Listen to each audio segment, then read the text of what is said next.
जी, hello दोस्तों, मैं हूँ कमर चीमा, उम्मीद है आप लोग ठीक होंगे। दोस्तों, भारत और चीन के दरमियान दोस्तियाँ और कुर्बतें बढ़ रही हैं।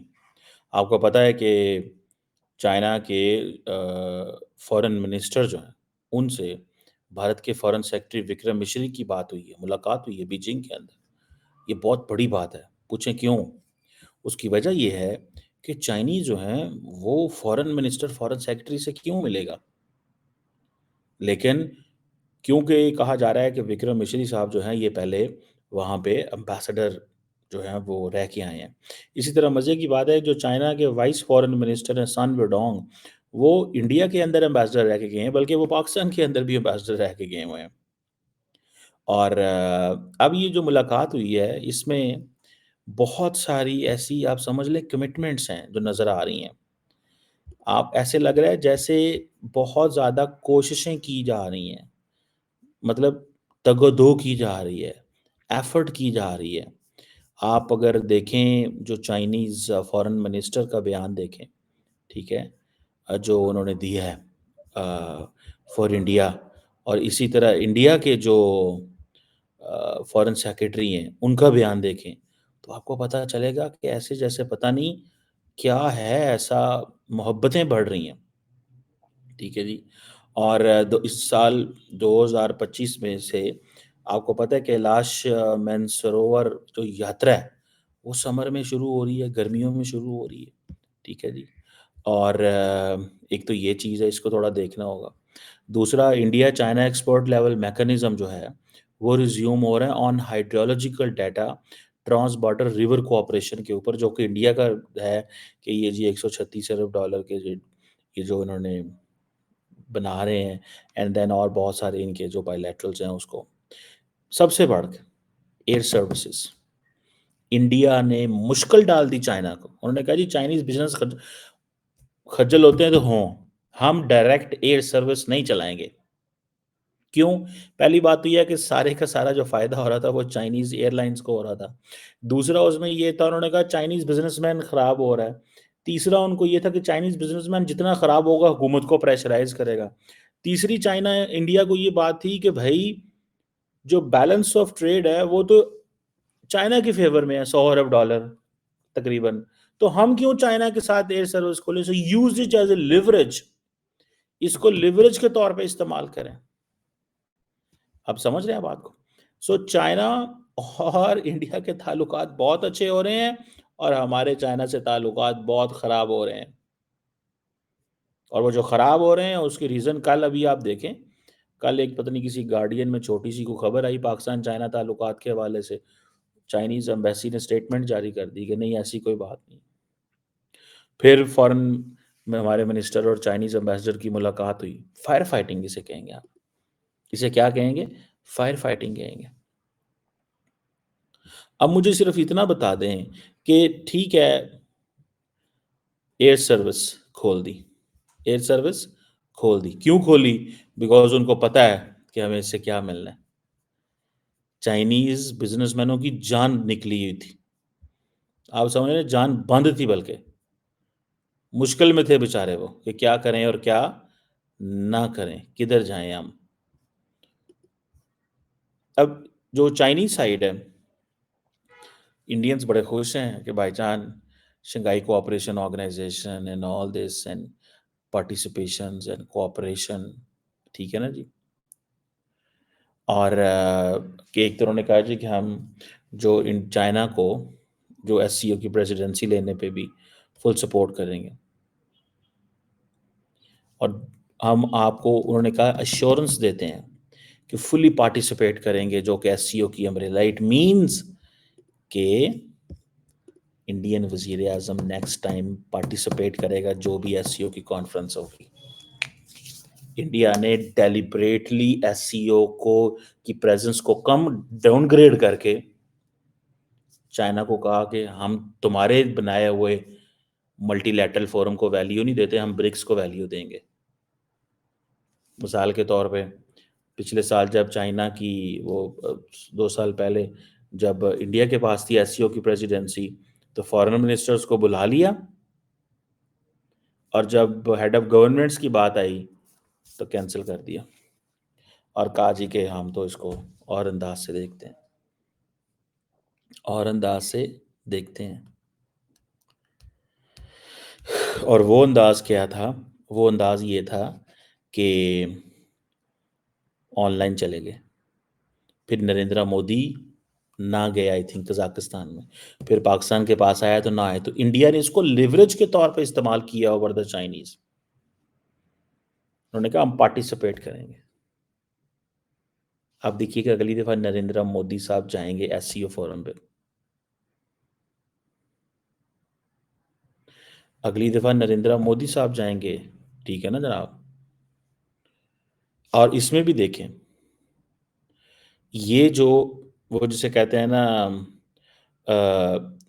एक तो ये चीज़ हो गई।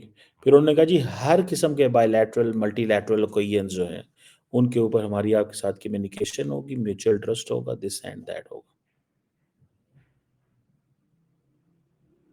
और दोनों ममालिक जो हैं वो 75वें जो एनिवर्सरी है इस्टेब्लिश करेंगे डिप्लोमेटिक रिलेशंस की,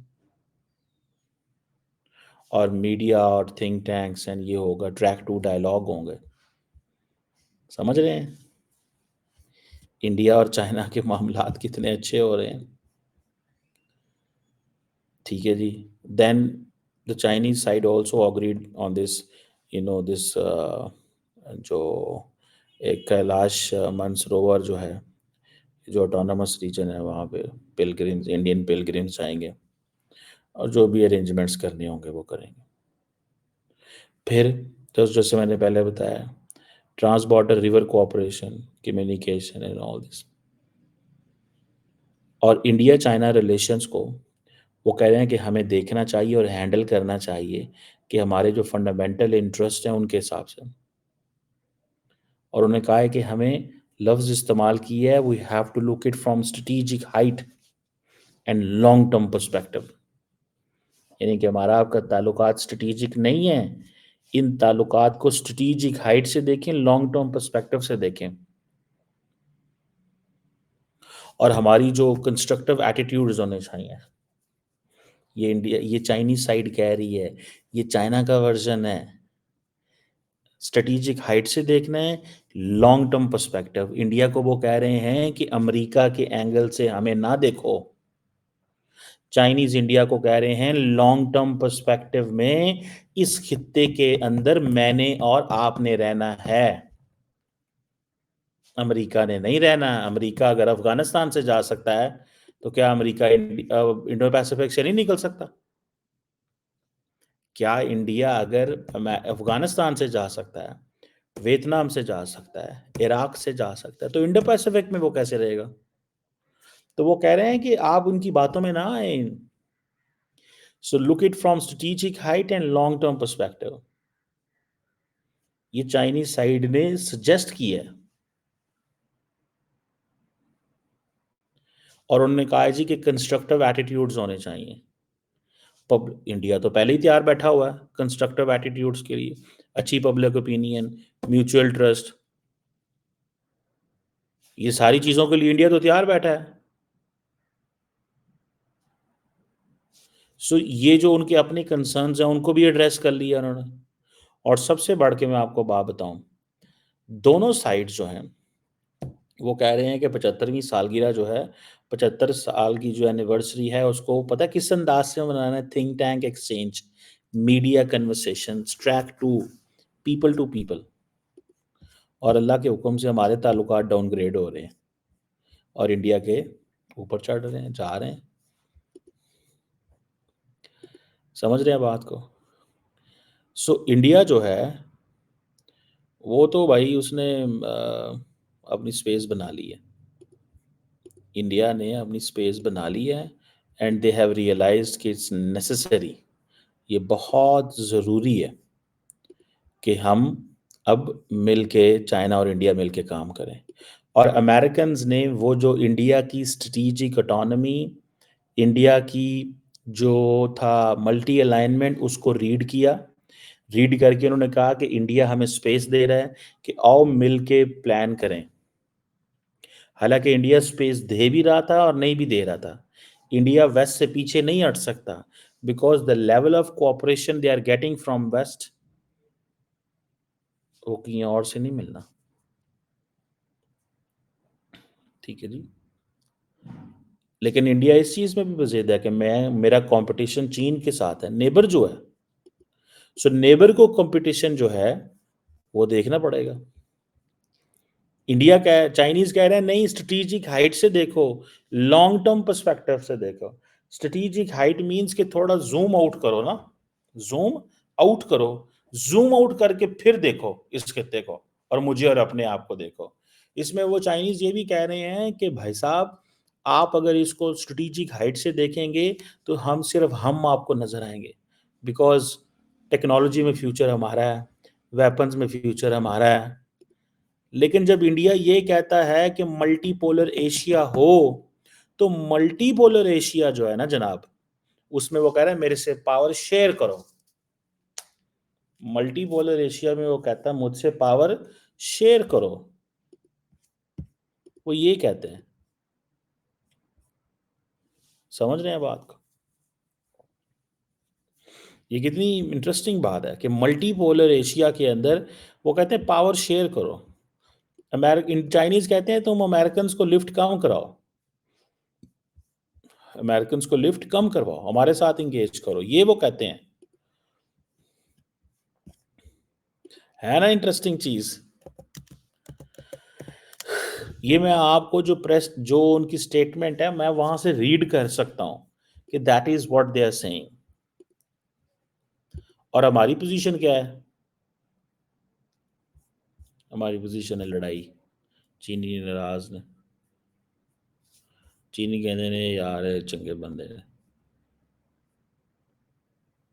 कहते ये चंगे बंदे हैं, हम तो इनको अपने हमने तो ये करना था, हमने तो डायलॉग करना था, एंगेजमेंट थी हमारा, तो ये होना था वो होना था। वो बेचारे चीनी थोड़े से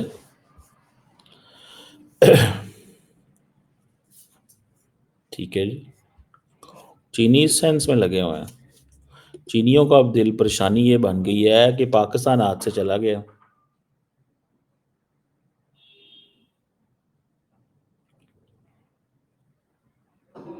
ठीक है जी।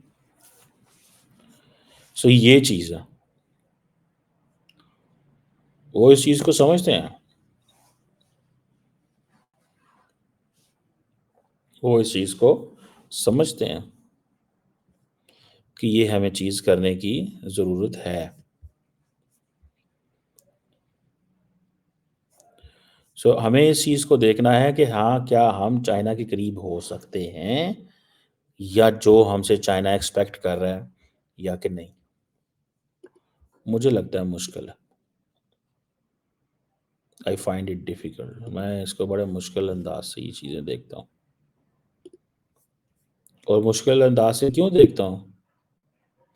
बिकॉज आई कैन अंडरस्टैंड, मैं इस चीज़ को समझ सकता हूँ,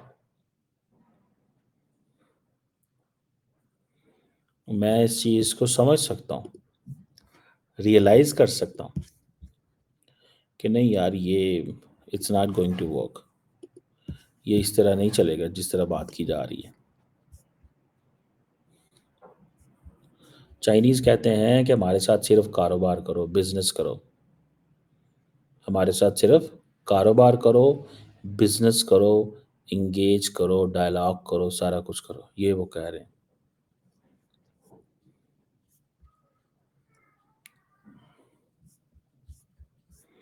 मुझे तो ये लगता है, this is what I find.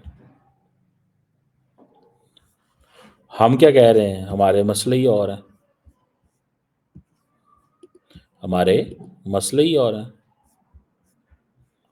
हम क्या करें क्या ना करें, हम अगर चीनियों के साथ काम करें तो हमारा वेस्ट में मुश्किलात पैदा हो जाती हैं, हमारी मुश्किलात पैदा हो जाती हैं ना। हमारे लिए बहुत बैलेंस करना बड़ा मुश्किल काम हो चुका हुआ है। मैं आपको सच्ची बात बताऊं, पाकिस्तान की गवर्नमेंट के लिए बहुत ज़्यादा मुश्किल काम है बैलेंस करना। लेकिन इंडियंस जो हैं उनको ये है कि वो उनकी इकॉनमी इतनी मजबूत होती जा रही है कि दे कैन टेक डिसीजंस, दे वो अपनी आंखें अमेरिका को भी दिखा लेते हैं, सबको भी दिखा लेते हैं, and they are too big, too important, can't be ignored, कि उनको क्या कहना पड़ता है? उनको ये कहना पड़ता है कि भाई साहब, एक तरफ हम ये कह रहे हैं, एक तरफ हम ये कह रहे हैं कि हम चीन और इंडिया अगर पीछे हटते हैं, तो इतना बड़ा कारोबार मुतासर होता है। लेकिन एक बात बताऊँ, मैं सच्ची जो मैं समझता हूँ, पंजाबी में हमारे कहते हैं कि वक़्त डाला हुआ था इंडिया ने चाइना को, वक़्त। ये आज जो मैंने आपको स्टेटमेंट रीड कर बताई है कि नरेंद्र मोदी अब जाएँगे एससीओ कॉन्फ्रेंस में, किस लेवल की भी होगी। अब जहाज़ उड़ेंगे इंडिया और चाइना के बीच में। इंडियन बिज़नेसमैनों को तो इतनी तकलीफ़ नहीं होगी जो होगी, क्योंकि इंडियंस तो ऑर्डर देते हैं, वहाँ से चीज़ें आ जाती हैं। मसला तो चीनियों को होता था कारोबार ढूँढने में, और हमारे यहाँ चीनी यहाँ खजल हो रहे हैं, कभी वहाँ पे पुलिस में वो रिक्वेस्टें डाल रहे हैं कि यार ये आपने क्या किया है, कभी वो कहीं, कभी वो कहीं, कभी वो कहीं। ठीक है ना जी, वो बेचारे धक्के खा रहे हैं चाइनीज़ यहाँ पे, वो धक्के खा रहे हैं इस चीज़ में, उनको पता है इस चीज़ का यार कि हम क्या करें और क्या ना करें। हम क्या करें और क्या ना करें हम किधर जाएँ, किधर भागें? ये वो चीज़ सोच रहे हैं कि हमारी बात नहीं सुनी जा रही। एक तरफ से मिलिटेंट अटैक करते हैं, एक तरफ से बलोच आते हैं, एक तरफ से मज़हबी आते हैं, फिर ऑर्गेनाइज़्ड क्राइम वाले में पकड़ लेते हैं, फिर पुलिस पकड़ लेती है, कहती है पैसे दो। वो कहते हैं हमने किधर जाना है और क्या करना है और किस तरह करना है। This is what they are thinking and saying, trust me. ये चीज़ मुझे इस तरह नज़र आती है। ठीक है, लेट्स सी कि पाकिस्तान के क्या चीन से ताल्लुकात बेहतर होंगे, नहीं होंगे, क्या होगा, कैसे चलेंगे। बहरहाल इंडिया ने चीन से ताल्लुकात ठीक कर लिए हैं, और अगर आप स्टेटमेंट्स पढ़ें तो लग रहा है कि दोनों तरफ तड़प है। इंडियन चाइनीज़ कहते हैं कि हमारे सहाफ़ियों को इंडिया जाने दिया जाए। चाइनीज़ कहते हैं ट्रैक 2 को मज़बूत करना है इंडिया के साथ। तो नरेंद्र मोदी ने 5 साल शी जिनपिंग से मुलाकात ना करके, स्ट्रेटेजिक ऑटोनॉमी की बात करके, चाइना को आँखें बता के मैं अमेरिका के इतना करीब नहीं जा रहा, जितना तुम परेशान हो रहे हो। मैं अमेरिका के उतना करीब नहीं जा रहा जितना तुम परेशान हो रहे हो। मैं अपनी आज़ादी पे कॉम्प्रोमाइज़ नहीं करूँगा। तो चीनी नज़दीक आ गए, उन्होंने कहा ठीक है। जब ये अमेरिका के फ़ोल्ड में नहीं जा रहे, तो हमें क्या ज़रूरत है इनको मज़ीद दीवार से लगाने की। सो उन्होंने एंगेज कर लिया उनके साथ। सो शी जिनपिंग वो जिसे कहते हैं ना strategic height and long term perspective, वो स्ट्रैटेजिक हाइट से देख रहे हैं। मीन्स कि अपनी पोज़ीशन से उठ जो ज़ूम आउट करके तो फिर देखा है उन्होंने। लेट्स सी, इंटरेस्टिंग डेवलपमेंट है, और जितने वो करीब हो रहे हैं उतने हम दूर हो रहे हैं। देखते हैं क्या होता है।